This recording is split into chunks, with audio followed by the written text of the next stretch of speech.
All right, let's jump right in. Today we're talking about something cities all over the world are grappling with, a massive economic squeeze. We're going to zoom in on Cape Town to see how the city is planning to fight back against rising costs and really high unemployment. You know that feeling, right? When you're at the gas station or the grocery store, or you look at your electricity bill and everything just seems to be climbing higher and higher. Well, you're not imagining it. It's a real pressure that households are dealing with every single day. And here's a number that kind of puts that feeling into perspective. 6.9%. That was the peak inflation rate back in 2022. That, plus rising interest rates, was a huge reason why so many families were, and still are, finding it so tough to make ends meet.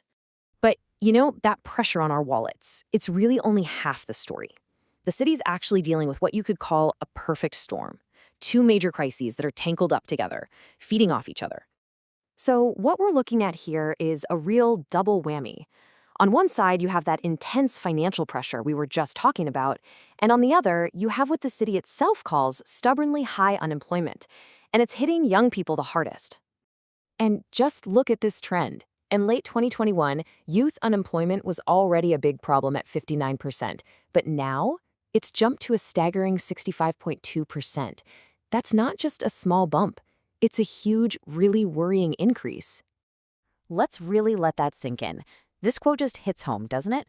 We're talking about a reality where for almost 2 out of every 3 young people in Cape Town, just finding a job is a massive uphill battle.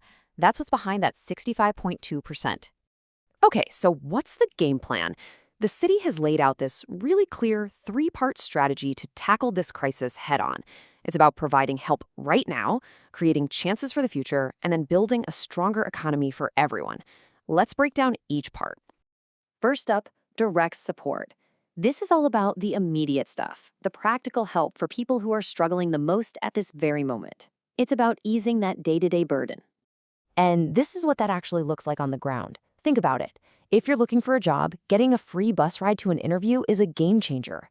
For families really struggling, getting a break on their property rates or getting some free water and electricity is an absolute lifeline. And they're even looking into more mental health support because they know how tough this all is on people. And we're not talking about a small number of people here. Over 243,000 households are on the city's official register for this kind of help.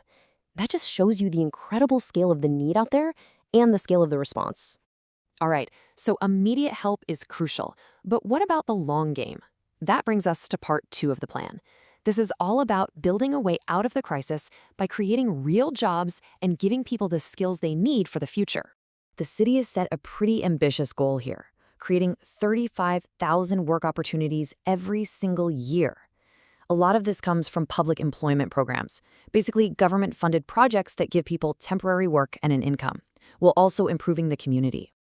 But listen, it's not just about getting a job. It's about building a career. So there's a huge focus on skills.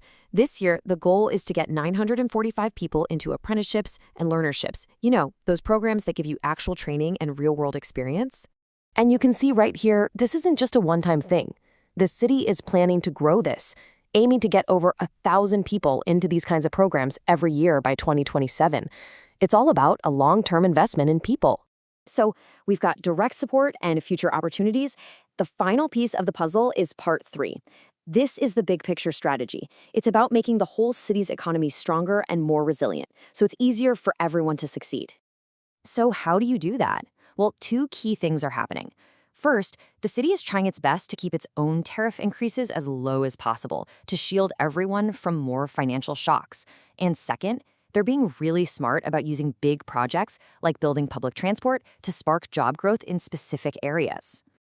There's actually a term for what this entire strategy is designed to fight.